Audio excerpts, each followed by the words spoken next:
Hey guys, Professor Bell, Comic Book University, and The Punisher, Red Brand, issue number 1. Wild comic book, really fun. Yeah, but there's a reason why this comic book probably shouldn't have come out this week. I'm going to get into all that good stuff. First, let's get talking about who made the comic book. So Benjamin Percy is the writer, Julius Ota is the artist, Yen Nitro on colors, VC's Corey Petit on letters, Mark Cicchetto and Matthew Wilson doing the cover art. Couple of variant covers out there, including a Patrick Gleason, who I don't see nearly enough, and a Frank Miller. Oh, and there's a Mike Zeck. Oh, wow. I actually didn't realize that. That's the Hidden Gem variant. Mike Zeck, probably one of the best comic book artists of all time. I'm just saying. Um, so this was very bloody from the very first page. Punisher gets shot in the back of the head and a couple other places. And I'm going to say this: Benjamin Percy has a job as a medical consultant. If this comic book thing somehow doesn't work out for him, could you imagine a current world where Benjamin Percy is not doing comics? I don't want to imagine that world. Um, Benjamin has I don't know what's going on. Was he bullied? Was he the bully? Something's up with this dude because he writes violence and violent characters in a way that shock me. I've been in the martial arts since I was 8 years old, right? Just yesterday, just a wake up ago, I'm having a conversation with one of my kids' senseis, and we're going deep. And he finally says at one point, he's like, "Could you actually step out on the floor with us?" And we're having this conversation. I'm in jeans, and he's saying, "Show me some of the things you're talking about." And he's like without a warm up, he's impressed. I'm not gonna say he's really impressed. The guy's a second-degree black belt, but he's just like the conversations we're having and the theories that I have, and like if you're into the martial arts heavily, you'll understand what I mean. If not, just understand there's theories about the way to approach certain things. Why do I even bring this stuff up? Because Benjamin Percy seems to understand certain of those theories, right? The way that you move forward in combat, let's say, right? Former military here. The way that you'd think about certain things. Listen, even just the way memory works, you can tell the guy's getting old. I remember, what was it? It was just a week or two ago. I'm singing a song. My kids are like, "What song is that?" And I'm like, "Oh, such and such." I don't remember what the song was, but I'm singing the lyrics perfectly. Da da da da da da da.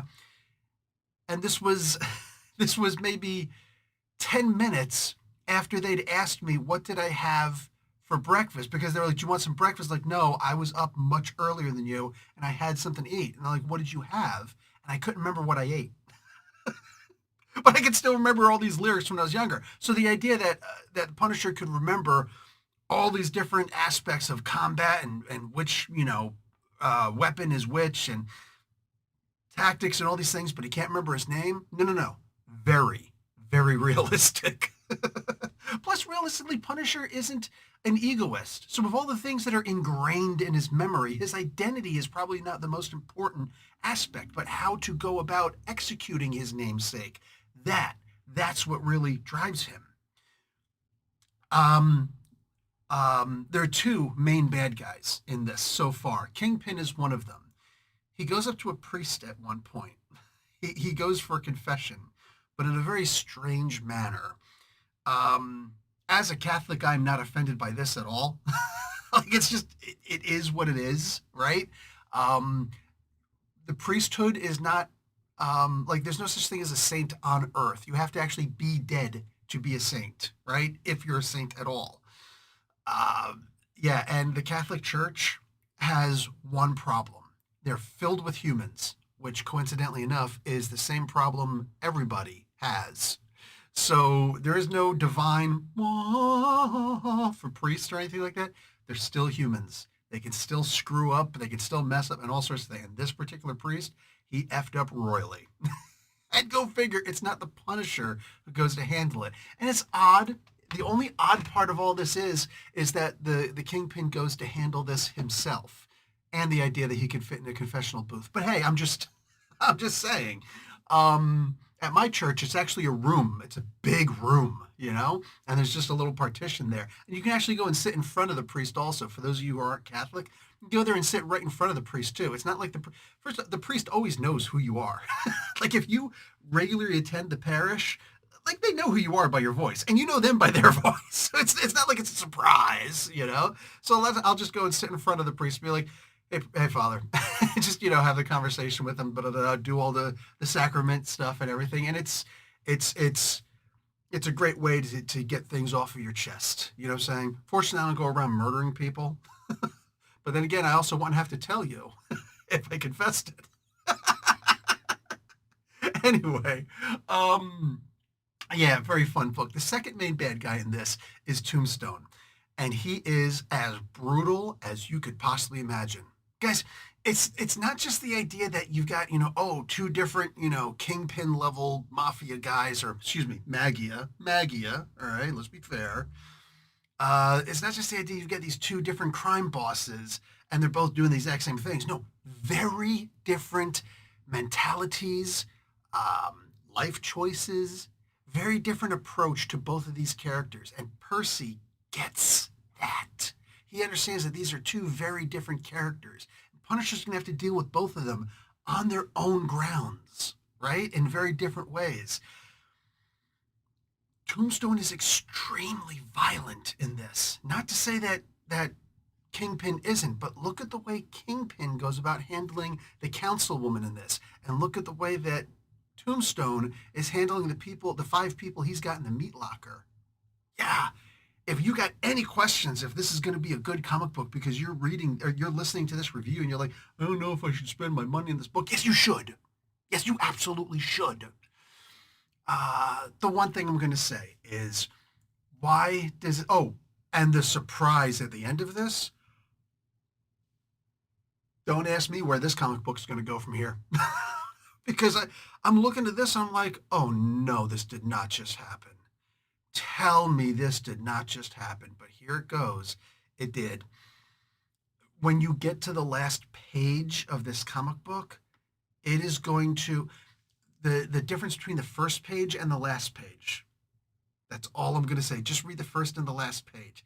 Everything that happens in between is holy crap. But between the first and the last, wow, that's insane. So I'm looking forward to where this is going to go. I don't care how this has the potential to be very goofy. Okay, that's all I'm going to say. But I don't think that's going to be the case at all. Just there we go. And the art, I've never read Helverine, but I looked at some of the other art that Julius Otta has done before, who did this comic book. Yeah, he's going to be a namesake. He's going to be somebody who we're going to have to be paying attention to in comics from this point on, if we haven't already. Really good stuff. Looking forward to more from this guy. So I will say that maybe this wasn't the best time to put out this comic book.